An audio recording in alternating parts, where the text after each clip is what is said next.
오늘은 화평케 하시는 은혜라는 제목으로 함께 말씀의 은혜를 나눠보고자 합니다. 야곱과 라반이 길리앗 산에서 만났습니다.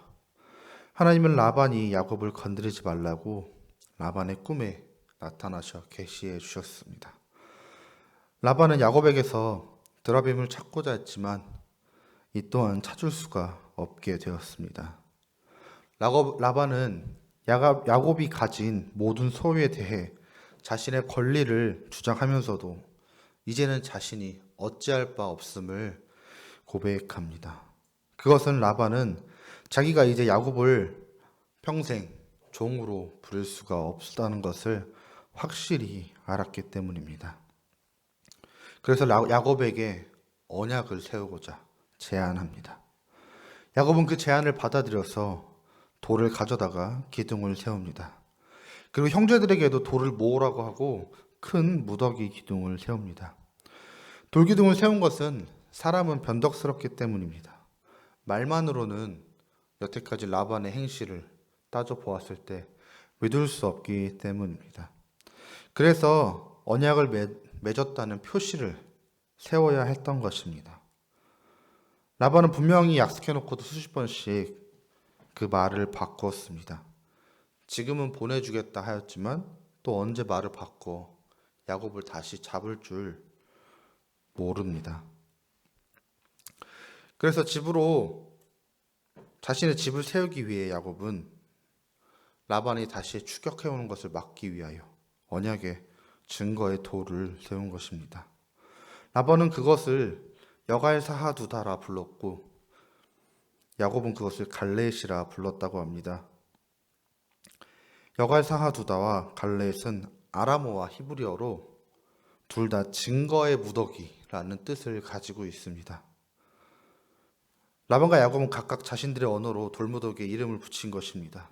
그리고 그 돌무더기를 미스바라고 불렀는데 미스바의 뜻은 망루라는 뜻입니다.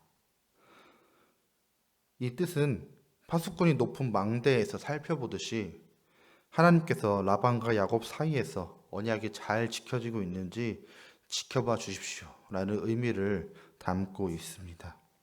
그러면서 라반은 야곱에게 가장으로서의 의무를 요구합니다. 그는 야곱의 딸들에게 박대하지 말고 잘 돌보라고 이야기합니다. 만일 네가 내 딸을 박대하거나 내 딸들 외에 다른 아내를 맞이하면 우리와 함께할 사람은 없어도 보라 하나님이 나와 너 사이에 증인이 되시리라 함이었더라. 라반이 하나님의 그 두려운 능력을 경험하게 되니까 야곱을 다르게 보기 시작했습니다. 야곱은 아무것도 가진 것이 없었고 또 자기를 알아달라고 한 적도 여태까지 없었습니다. 그저 라반의 말에 질질질 끌려다니던 사람이었습니다. 근데 라반의 눈에 이제는 야곱이 하나님과 함께하는 사람이 되었고 그래서 자기가 그에게 지금까지 저질러온 잘못들이 생각나게 된 것입니다. 그래서 야곱에게 나의 딸들에게 보복하지 말아달라고 아버지로서 딸을 지금 부탁하고 있는 것입니다.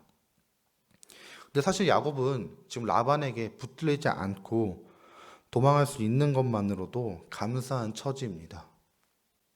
사실 야곱은 라반에게 대항할 수단도 없었고 사실 라반이 붙잡으면 붙잡힐 수밖에 없습니다.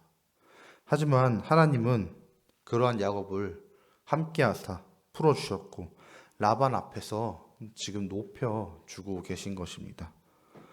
저 밑에 있던 존재였던 야곱이 이제는 라반과 동등히 손을 붙잡고 언약을 맺을 수 있을 만큼 주님께서 그를 높여주신 것입니다. 이 라반과 야곱의 관계를 보면 그들이 원수가 되었어도 사실 마땅하다고 생각이 듭니다. 라반은 야곱을 긴 시간 동안 계속해서 속였고 그를 착취했으며 야곱은 그 밑에서 큰 고통을 겪었습니다.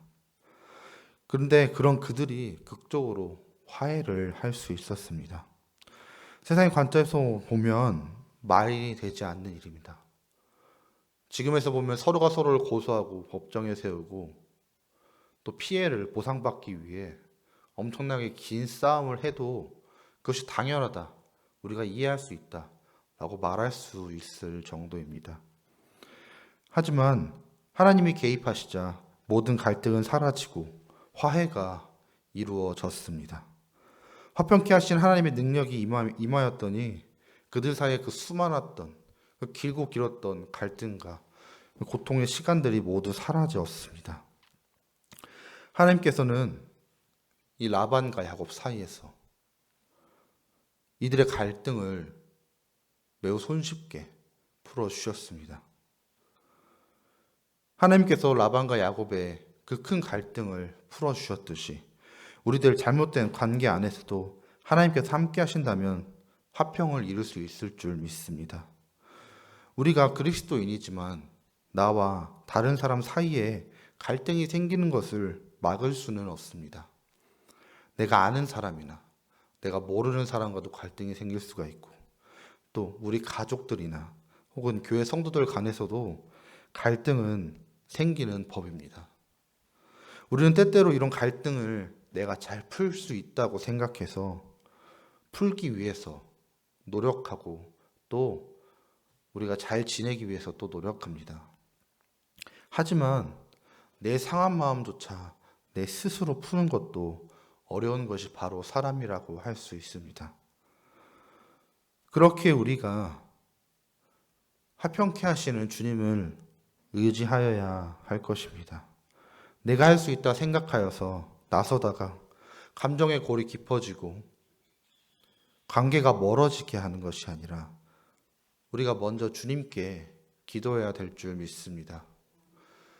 야곱과 라반의 그 수년간의 고통 또한 그 갈등 또한 주님께서는 손수심으로 가볍게 풀어내셨습니다. 우리가 겪고 있는 지금의 갈등 그것 또한 주님께서 손쉽게 풀어주실 줄 믿습니다. 우리가 해야 될 것은 내가 할 수 있다 생각하는 것이 아니라 오로지 주님께 의지하는 것일 뿐입니다. 우리가 갈등이 생기면 먼저 주님께 기도하고 우리를 위로하시고 화평케 하시는 주님의 은혜를 간구할 줄 믿습니다. 그래서 우리가 주님의 은혜를 통하여 갈등을 해소하고 갈등을 해소함으로 말미암아 그 안에서 화평을 누렸으면 좋겠습니다. 오늘 말씀을 통하여서 제가 느끼는 것은 사람 사이의 일 또한 주님의 주권 아래에 있다는 것입니다. 우리가 사람 사이의 일이 있기 때문에 나와 저 사람의 일이기 때문에 주님의 일이 아니다라고 쉽게 생각할 수가 있습니다. 하지만 다시금 우리가 깨닫는 것은 이 땅 가운데 그 모든 일들은 주님의 권능 아래에 있다는 것입니다.